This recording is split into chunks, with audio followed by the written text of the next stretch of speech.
여러분 안녕하세요. 김요한 케이지의 케이지입니다. 역사에 길이 남는 공상과학 액션 영화 시리즈 터미네이터의 신작인 다크페이트가 곧 상영을 앞두고 있죠. 35년 전의 RB100이 이런 모습으로 이루어질지는 저도 여러분도 아무도 몰랐습니다. 영화를 보고 난 초기 반응도 압도적이었던 데다가 저 역시도 오랜 팬으로서 아주 반가운 마음이 들어서 공개되길 손꼽아서 기다렸는데요. 이 영화를 먼저 본 이들의 평은 어떨까요? 누군가는 2편 이후 최고의 터미네이터 영화라고 말하는 반면에 그간의 다른 터미네이터 영화들과는 별반 다를 게 없다는 평도 있습니다. 다소 극단적이죠. 평가는 이 리뷰를 보시고 영화까지 보신 뒤에 하셔도 늦지 않을 것 같습니다. 지금부터는 여러분들께 영화를 더 재미있게 즐길 수 있는 컨텐츠를 준비해봤습니다. 터미네이터 다크페이트가 진짜 3편인 이유와 미리 알아두면 다크페이트를 더욱 재미있게 즐길 수 있는 정보들을 하나하나 살펴보도록 하겠습니다. 그럼 지금 바로 들어가 보시죠. 먼저 총평입니다. 이 영화는 프랜차이즈의 근본으로 돌아갑니다. 많은 팬들은 2편에서 이어지는 제대로 된 속편을 원했지만 판권 문제가 겹치면서 점차 수습이 어려워졌죠. 터미네이터 다크페이트는 지금까지의 모든 터미네이터 영화들을 완전히 리부트한 영화라고 보시면 되겠습니다. 그리고 이 영화는요, 의외로 스토리에 군더더기가 없습니다. 불필요한 살을 붙이거나 타임라인을 마구 섞지도 않았죠. 당연히 아놀드 슈왈제네거와 린다 해밀턴이 나오는 건 이 영화의 최대 화제 포인트였습니다. 그들은 영화 속에서 여전히 건재하고 터미네이터의 즐거움을 가장 잘 보여주는 배우들이라는 것을 확인시켜줬죠. 어떤 터미네이터가 나와도 팬들은 2편을 능가하지는 못할 거라고 생각할 겁니다. 저 역시도 그렇게 생각합니다만 적어도 2편 이후로는 가장 좋았고요. 스토리 역시 2편에서 그대로 이어지는 점은 팬들을 만족시키기에 그다지 부족함은 없을 거라는 생각은 듭니다. 데드풀을 연출한 바 있었던 팀 밀러 감독은 썰고 뚫고 찢는 연출에 일가견이 있는데요. 이번에도 역시 실력을 10분 발휘했습니다. 액션 시퀀스들은 꽤 창의적으로 만들어져 있고요. 영화의 리듬도 전개감이 뚜렷하고 스피디합니다. 터미네이터 최대의 매력이라면 역시 쫓고 쫓기는 추격전이겠죠. 저는 그런 면들을 주의 깊게 봤는데요. 총질, 격투, 카체이스가 전부 담겨있고 로케이션이 계속 바뀌면서 육지와 하늘, 물속을 가리지 않음에도 영화의 연속성이나 템포감이 잘 유지되는 느낌이 들었습니다. R등급 영화답게 파괴나 손상, 격렬하고 숨김없는 묘사도 꽤 좋았고요. 진성 액션 팬들에게는 슈퍼히어로 영화보다 어쩌면 이쪽이 더 만족스러울지도 모른다는 생각이 듭니다. 이 영화에서 가장 존재감을 뚜렷하게 드러내고 있는 것은 그레이스 역의 맥켄지 데이비스와 새로운 터미네이터인 레브나인 역의 가브리엘 루나라는 배우인데요. 둘 다 놀라운 훈련량과 피지컬을 보여주고 있고요. 액션의 난이도도 상당히 높습니다. 그저 이 두 배우가 주도하는 액션씬만 봐도요, 시간이 금세 흘러갈 정도죠. 전작의 인상적인 장면들을 오마주하는 점도 흥미로운데요. 2편처럼 트럭카 체이스는 물론이고요, 1편의 후반부처럼 프레스에 찍히기도 하고 연이어서 터미네이터에게 샷건을 쏘는 장면이나 비행기를 낮게 추격하는 헬기도 그렇습니다. 그 밖에도 다수 전작의 명장면들을 재현한 듯한 모습들이 보입니다. 이건 딱히 아쉬운 점은 아닌데요, 전작 같은 세기말의 묵시록적인 느낌은 다소 빠져 있습니다. 그리고 까딱하면 인류가 멸망할 것 같은 위기감 역시 2편처럼 절박하지는 않습니다. 다크페이트는 재밌는 영화입니다. 그렇지만 2편이 정말 얼마나 훌륭했는지를 알 수 있는 점들도 발견할 수 있을 겁니다. 팬들이 납득할 수 있을 정도의 전작과의 개연성을 충분히 갖고 있고 마치 축제처럼 팬들이 가장 사랑하는 주요 배우들을 전부 재등장시켰고요. 그동안에 혼선을 줬던 전작들을 전부 다른 타임라인으로 옮겨 놓으면서 난해하지 않은 직관적인 플롯인 점, 간만에 보는 잘 만들어진 액션 등 터미네이터 팬이라면 당연히 보시길 권하고요. 시리즈를 잘 모르시더라도 1, 2편이 아닌 2편 정도만 예습하시면 정말 재밌게 볼 수 있으니까요. 지금 바로 예매를 하셔도 되겠습니다. 일단 먼저 몇 가지 의문점을 털고 가겠습니다. 존 코너가 나온다던데 나오는가? 네, 나옵니다. 여기 보시면 캐스팅 명단에는 2명의 존 코너가 있습니다. 그냥 존 코너와 어린 존 코너죠. 어린 존 코너는 극의 초반에 나오고요. 제가 예상했던 모습은 아니었습니다. 영화에는 큰 영향을 주지 않습니다. 그러나 사라 코너가 지금까지 이런 모습으로 존재했던 이유 정도를 위해서 깔아두는 느낌으로 등장합니다. 그리고 그냥 존 코너는 과거의 모습으로 재등장합니다. 현재의 성인 모습으로 등장할 거라는 이야기가 있었는데요, 그렇지는 않았습니다. 이번에 새로운 터미네이터는 누구를 왜 죽이려고 할까요? 이건 사전에 여러 차례 공개된 정보가 있기 때문에 말씀을 드릴 수 있겠습니다. 새로운 터미네이터인 레브9은 지금 보시는 이 데니를 죽이기 위해 과거로 보내진 겁니다. 터미네이터에 쫓기는 데니를 보면서 사라 코너는 마치 과거의 자신과 처지가 비슷하다고 여기는 장면이 나오는데요. 이번 영화에서 터미네이터가 데니를 제거하려는 이유는 이 영화의 정말 중요한 플롯이기 때문에 직접 영화 속에서 확인하시기를 바라겠습니다. 터미네이터로부터 이 데니를 지키려는 자는 도대체 누굴까요? 이 캐릭터는 그레이스라는 휴머노이드로 알려져 있죠. 본질적으로는 기계가 아닌 인간이기 때문에 약점도 갖고 있습니다. 그리고 그레이스 역시 과거로 와서 터미네이터와 대결을 벌이게 되겠습니다. 사라 코너와 T-800은 그동안 어떤 세월을 보내왔고 한자리에 모이게 됐을까요? T-800은 자신의 정체를 숨기고 세포가 노화된 모습을 한 채 칼이라는 이름으로 지금 시간대에 살고 있다는 것을 알 수 있습니다. You know, when we're done, I am going to kill you. 사라 코너는 예고편에서 T-800을 결국 죽일 거라는 말을 하는데요. 제가 본 바로는 이들이 어떻게 연결되어 있었는지 그리고 어떻게 다시 모이게 되었는지는 생각보다 좀 심플하게 풀어내는 경향이 있습니다. 쿠키 영상은 나오나요?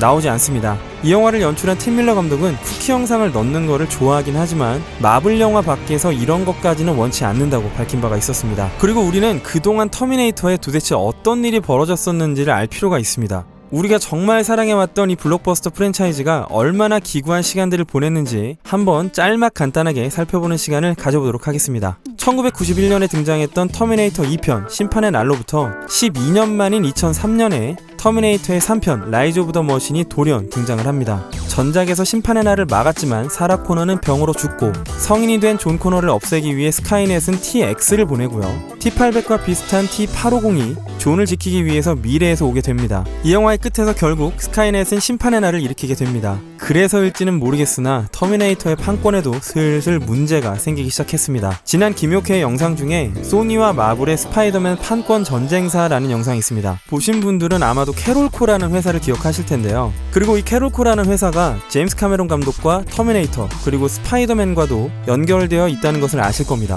2편 이후에 터미네이터의 권리를 갖고 있던 캐롤코가 도산을 하면서 워너브라더스로 넘어가게 됩니다. 당시에 배급권은 트라이스타에 있었고요. 트라이스타를 콜롬비아가 인수하면서 터미네이터의 권리도 두 갈래로 나뉘게 되죠. 결국 미국 내수는 워너, 그리고 해외 쪽은 콜롬비아가 나눠 가졌고요. 투자도 같이 합니다. 일단 배급은 그렇게 정리가 됐고요. 제작은 C2 픽처스라는 곳이 맡았는데요. 이 회사의 애초의 목적은 터미네이터를 부활시키는 거였습니다. 그러나 이들이 제작했던 3편의 성적이 부진했고 이어서 나온 작품들도 잘 안 풀리면서 2008년에 회사가 분해되고 말죠. 터미네이터의 판권은 2007년 5월에 할시온 컴퍼니라는 회사가 취득을 합니다. 모든 터미네이터 영화와 머천다이징 그리고 3편에서 파생됐던 TV 프로젝트 및 여러 종류의 권리가 담겨 있었는데요. 당시에 터미네이터를 인수하면서 무척 고무되어 있던 할시온은 2007년 11월에 할시온 게임즈를 만들고 터미네이터의 게임까지 제작하기도 했죠.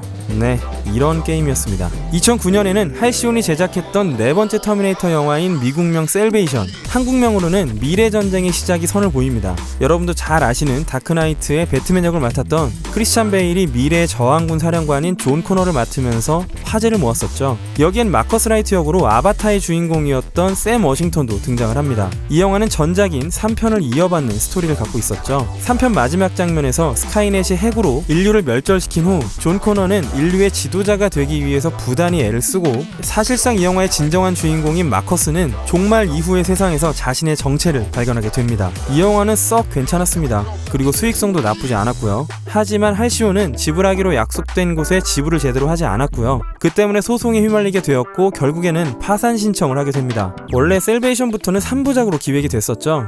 그런데 제작이 보류가 되었고요. 결국에 2010년에 헤지펀드 회사 중에 하나인 퍼시픽터라는 회사에 인수가 되어버립니다.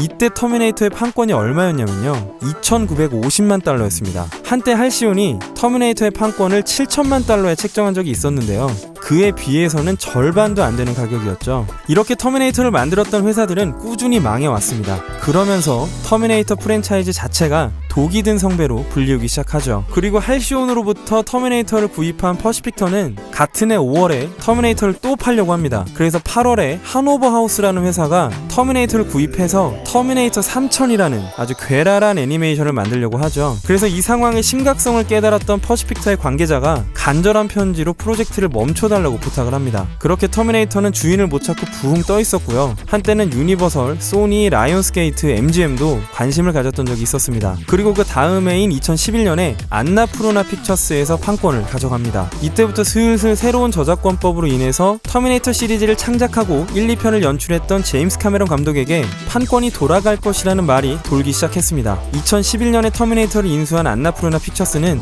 스카이댄스와 영화를 공동 제작을 하기로 하고요. 파라마운트가 배급하기로 하면서 5번째 시리즈인 터미네이터 제니시스를 냅니다. 2029년이 되면서 저항군은 스카이넷을 궁지에 몰 수 있게 됩니다. 스카이넷은 사라 코너를 죽이기 위해서 1984년으로 터미네이터를 보냈고요. 존 코너는 카일 리스를 과거로 보내게 되죠. 터미네이터 제니시스에는 아놀드 슈워제네거도 컴백을 했고요. 한국 배우인 이병헌도 T-1000을 연기했습니다. 제니시스는 터미네이터의 타임라인을 전부 리부트했을 뿐만 아니라 존 코너를 터미네이터 T-3000으로까지 등장을 시켰죠. 그리고 흥행에는 실패하게 되었습니다.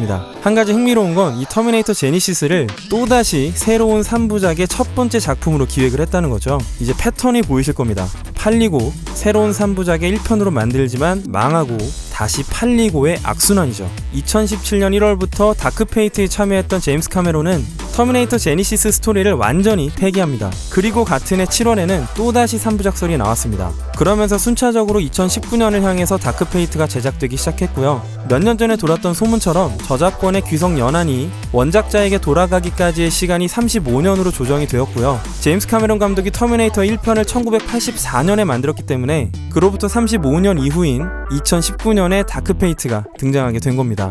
결국 터미네이터 시리즈의 판권을 되찾은 제임스 카메론 감독은 이 6번째 터미네이터 영화인 다크페이트가 터미네이터 2편의 직속 속편임을 알렸습니다. 그리고 2편 이후에 지금까지의 터미네이터 영화들 라이즈 오브 더 머신, 셀베이션, 제니시스와 TV 시리즈였던 사라 코너 연대기는 전부 다른 타임라인이라고 규정했습니다. 한마디로 2편 이후 지금까지의 모든 터미네이터를 비정규 라인으로 보내버린 거죠. 터미네이터 다크페이트에서 연출 감독이 아닌 작가와 프로듀서를 맡았던 제임스 카메론 감독은 이 영화를 통해서 2편이 아니라 3편까지도 내다볼 수 있다는 언급을 했습니다. 다크페이트의 마지막 장면을 보시면요, 속편에 대한 힌트가 아주 직접적으로 담겨 있습니다. 얼마 전 인터뷰에서 제임스 카메론 감독은 사라 코너가 다음 편에서도 중요한 인물임을 밝혔습니다. 그렇기에 제대로 된 시나리오만 있다면 속편은 당연히 가능합니다. 그렇지만 캐청자 여러분들도 아시다시피 속편이 제작되는 제1의 조건은 영화의 상업적인 성공 여부입니다. 만약에 다크페이트가 흥행에 성공을 한다면 린다 해밀턴의 나이를 고려해서 후속편이 생각보다 빨리 나올 가능성도 있습니다. 아시는 분들도 계시겠지만 사전에 이 영화의 전체 줄거리가 아주 상세하게 공개가 된 적이 있었습니다. 저 역시 궁금함을 참지 못하고 사전에 이 정보를 접했었는데요, 아주 정확하게 들어맞습니다. 그렇기 때문에 이 편의 심판의 날 이후에 어떤 일이 있었는지는 여러분이 직접 극장에서 확인하시는 편을 권하고 싶습니다. 이 2시간이 넘는 스릴을 A4 한 장의 분량과의 플롯과는 바꾸지 않는 게 좋겠죠. 천신만고 끝에 터미네이터를 다시 손에 쥐게 된 제임스 카메론은 다크페이트의 메가폰을 잡지는 않았습니다. 하지만 아주 중요한 역할을 맡고 있는데요. 첫째로는 사라 코너 역의 린다 해밀턴을 설득하는 일을 했습니다. 제임스 카메론 감독은 린다 해밀턴의 전남편이었죠. 린다 해밀턴은 처음에는 제임스 카메론의 청을 좀 거절했었다고 하죠. 하지만 결국에 사라 코너가 돌아오면서 이 영화가 시작이 되었고 다음 영화도 기약할 수 있게 되었습니다. 둘째로는 작가이자 프로듀서로서 이 영화의 시나리오 작업을 함께 했습니다. 이 영화에는 7명의 작가진이 있는데요, 그 중에 한 사람으로 자리매김을 하고 있습니다. 셋째로 영화의 촬영에는 그다지 관여하지 않았지만 편집 과정에는 아주 직접적인 영향을 줬다고 하는데요, 스토리텔링에 있어서 더욱더 효과적이고 흥미로운 긴장감을 유지하면서 진행될 수 있게 장면을 연결하고 조합하는 일에 제임스 카메론의 아이디어가 많이 들어갔다고 합니다. 사라 코너가 스카이넷을 저지하고 난 미래에 인류와 전쟁을 벌이는 또 다른 인공지능의 이름은 바로 리전이라고 합니다. 이 리전이 다니엘 라모스를 제거하기 위해서 보낸 터미네이터의 모델명은 레브9이라는 이름을 갖고 있습니다. 터미네이터 3편의 TX처럼 액체 금속의 외피와 금속 내골격으로 이루어져 있으나 이 두 가지 파트가 온전한 두 대로 분할된다는 것이 특징입니다. 분리와 합체는 아주 빠르게 이루어지고요, 전투력의 저하를 불러오지도 않습니다. 그렇기 때문에 지금까지의 터미네이터 중에 가장 강력하다는 것은 과언이 아닌데요, 외피는 사실상 액체 금속이 아니라 탄소물질 합금이기 때문에 마치 석유처럼 검고 찐득하게 보이고요, 뼈대는 짙은 건메탈 색상이죠. 우리가 알고 있는 일반적인 엔도스켈레톤의 스테인레스 스틸 같은 느낌보다는 마치 티타늄처럼 보여서 가벼우면서도 강성이 더 있을 것만 같습니다. 두개골 쪽이 함몰된 듯한 디자인으로 가장 치명적인 약점과도 같았던 중앙 처리 장치와 가슴 부분의 동력원도 보이질 않습니다. 액체 금속 부분이 두뇌 쪽에 채워지기 때문에 이쪽이 본체에 가깝지 않나 싶고요, 2편의 T-1000에 비하면 표정도 다소 있어 보이고요, 필사적으로 목표물을 쫓을 때나 실패했을 때의 감정도 어느 정도는 인간처럼 재현하는 것 같습니다. 신체가 좀 다부지고 성격 좋은 청년 같아서 터미네이터로서는 좀 공포감이 덜하다는 평을 받으면서 캐스팅이 잘못된 것이 아니냐는 말도 있었는데요. 온몸을 무기화해서 이도류로 가차없이 목표물을 썰고 고속 사족 보행으로 동물적인 운동성마저 선보이는 것을 보면 아주 훌륭하다는 생각이 드실 겁니다. 그리고 지금까지와는 달리 히스패닉계의 외형을 가진 터미네이터로 여러모로 그동안의 터미네이터와는 차별점을 두고 있습니다. 레브9이라는 모델명의 유래는 요한계시록의 9장을 참고한 것이라는 설정 외에는 아직까진 아무것도 밝혀진 게 없고요. 전작의 이름은 심판의 날인데 제임스 카메론은 무신론자라는 아이러니가 있습니다. 그리고 팬들은 일종의 실험적인 9번째 프로토타입으로서 리비전을 뜻하는 모델명으로 추측하기도 합니다. 터미네이터의 오랜 팬으로서 터미네이터를 직접 연기하게 된 가브리엘 루나는 액션씬을 촬영하다가 갈비뼈 2개가 골절되었다는 에피소드를 전하기도 했죠. 마블의 시리즈물인 에이전트 오브 실드에서 고스트라이더를 연기하기도 했습니다. 예고편에서부터 파격적인 등장을 예고했던 사라 코너는 이 영화의 화제의 중심이었죠. 다크페이트가 터미네이터2에서 이어지기 위해서는 스카이넷과 싸웠던 진정한 전사를 재등장시킬 필요가 있었습니다. 자그만치 28년 전에 촬영되었던 T2의 주역이었던 린다 해밀턴이 다크페이트의 출연 제의를 받은 것은 그녀의 나이 61세의 일이었습니다. 제임스 카메론 감독은 오랫동안 린다를 설득했고 40살이 넘은 여성 배우의 기용을 꺼리는 헐리우드의 관행을 깨고 싶었다고도 밝혔습니다. 린다 해밀턴은 나이가 많이 들었어도 여전히 짱짱한 느낌이 드는데요. 사라 코너를 연기하기 위해서 여러가지 메디컬 테스트도 받았다고 합니다. 특히 린다가 불안감을 느끼고 신경 썼던 부분은 많은 관객들이 28년 전의 자신과 현재의 자신을 비교하는 것이었다고 합니다. 그리고 신체적인 기대를 충족하지 못하면 본인 역시 본인에게 실망할 수 있을 거라는 생각을 했다고 합니다. 그래서 린다는 자신의 집 옆에 체육관을 임시로 짓고 훈련에 돌입합니다. 식단과 훈련을 병행한 시간은 약 9개월이었습니다. 처음에 등장하는 장면에서는 딱히 반동도 느끼지 못하는 것처럼 포스텍 오리진 12 샷건과 M7155 대전차 로켓까지 쏴버리면서 레브9을 제압하는데요. 이 장면에서는 서버의 슈퍼쇼트라는 총기도 사용하죠. 특히 헤어스타일이 멋지다는 생각이 듭니다. 이번 다크페이트의 가장 큰 발견은 바로 매켄지 데이비스가 연기한 그레이스입니다. 그레이스는 레브9으로부터 데니를 지키는 역할을 맡게 되었죠. 1편에서 사라 코너를 보호했던 카일 리스와 2편에서 존 코너를 보호했던 T800의 역할을 마치 병행하는 듯한 모습을 보여줍니다. 그레이스의 피부 밑에는 금속 메쉬 같은 것이 보이고요. 자신은 인간이며 강화되었을 뿐이라는 말을 합니다.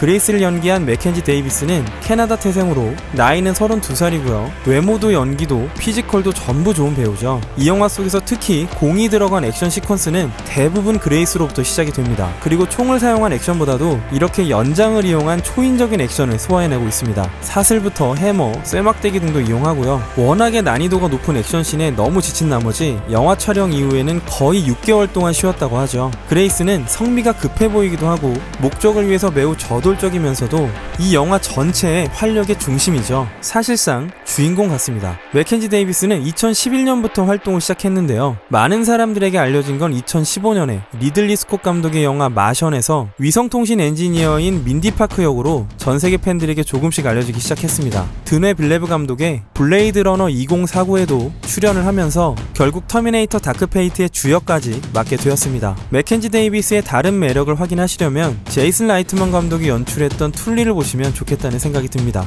데니를 연기한 나탈리아 레이에스를 영화의 배경을 멕시코로 설정했기 때문에 멕시코 배우로 알고 있는 사람들도 있죠. 그런데 나탈리아는 콜롬비아 배우입니다. 2015년에 소니에서 제작했던 자국 방영 드라마 중에 레이디 라벤데도 라데 로사스라는 게 있었는데요. 그 드라마가 정말 소위 대박을 쳤고 헐리우드로 바로 넘어오게 된 겁니다. 그런데 한간에는 이 데니가 이 영화의 가장 큰 약점이라는 평도 있습니다. 여러분들도 그런 의견에 동의하실지는 영화를 보시고 직접 판단해보시면 되겠습니다.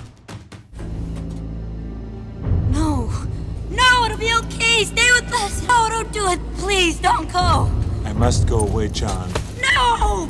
터미네이터 2편 마지막의 T800은 용광로로 스스로 들어가서 자신을 파괴했습니다. 그 역시 스카이넷의 마지막 일부였기 때문에 심판의 날이 일어날 마지막 가능성까지 막기 위함이었죠. 이건 2편에서 가장 드라마틱한 장면이기도 했습니다. 그래서 팬들은 T800의 등장을 가장 반가워했고요. 이 영화에서 어떻게 그가 다소 나이가 든 채로 칼이라는 이름을 갖고 지금의 시간대에서 마치 인간처럼 살아가고 있는지 의문을 갖고 있었습니다. 아놀드 슈워제네거에 대해서 더 이상 얘기할 필요는 없겠죠. 명실상부 세상에서 가장 잘 나가던 액션 스타였습니다. 그의 대표작은 역시나 터미네이터 2였고요. 제임스 카메론과도 오랫동안 협업을 했던 배우였습니다. 정치 경력도 정말 대단하죠. 캘리포니아 주지사를 무려 8년이나 했습니다. 한때는 미국의 대선 후보로도 거론된 적이 있었죠. 그간 몇 차례 다른 터미네이터 시리즈에 출연을 하긴 했었는데요. 뭔가 팬들의 성에는 차지를 않았었죠. 그런데 이번에는 2편처럼 선역으로 등장을 하고 궁지에 몰린 일행에게 정말 큰 힘이 되어주면서 결국에는 모두가 협력을 하게 됩니다. 구관이 명관이라고들 하죠. T-800의 성능은 검증된 양산기종답게 레브9과도 그럴듯하게 격돌을 합니다. 한때 인류를 멸망케 했으나 이제는 인류를 지키는 터미네이터의 대표 기종으로 기억될 수 있게 되었습니다. 그리고 또 하나의 힌트를 드리자면 이 영화의 유머러스한 요소들은 전부 T-800 칼로부터 시작이 됩니다. 이 영화의 음악은 요즘 정말 헐리우드에서 왕성하게 작업하고 있는 정키 엑셀이 맡았습니다. 네덜란드 출신의 작곡가죠. 여러분도 좋아하시는 매드맥스나 던 오브 저스티스의 음악으로도 잘 알려져 있습니다. 이번 다크페이트의 감독인 팀 밀러와는 데드풀에서 함께 작업했던 인연으로 다크페이트에서도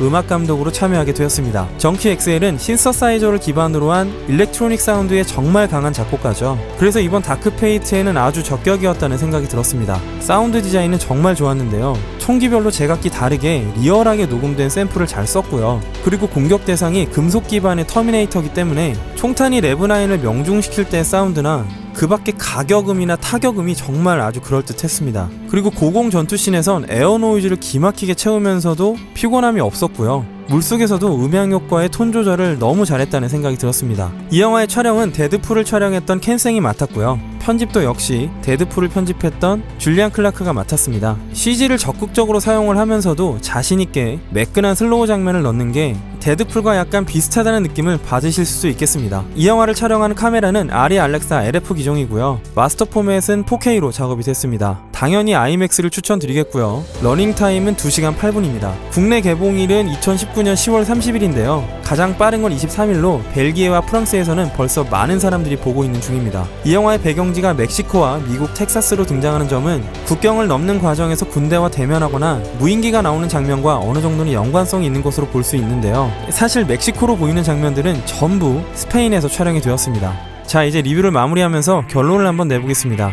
이 영화가 터미네이터 2를 능가하냐고 물으신다면 그건 당연히 아닙니다. 사실 T2는 성역에 있거든요. 하지만 가장 훌륭한 T3냐는 질문에는 네, 그렇다고 말씀드릴 수 있겠습니다. 어쩌면 터미네이터는 아주 높은 가능성으로 레트로 팝콘 엔터테인먼트로 남을 것만 같았습니다. 끝없이 부활을 시도했으나 프랜차이즈는 점차 나락으로 빠졌었고요. 저 역시 오랜 팬으로서 2편까지만이 진짜라고 생각할 뿐이었죠. 그런데 다크페이트는 그나마 지금까지와의 터미네이터와는 조금 다르다는 생각이 듭니다. 적어도 다음을 기대하게 한다는 것이죠. 왜 칼과 사라가 이렇게 만날 수 있었는지도 확인을 하시고요. 새로운 캐릭터와 미래를 기대하시면서 긴장감이 넘치는 액션에 빠져드시면 되겠습니다. 제가 준비한 순서는 여기까지입니다. 즐겁게 보셨기를 바라겠고요. 지금까지 김여한 케이지의 케이지였습니다.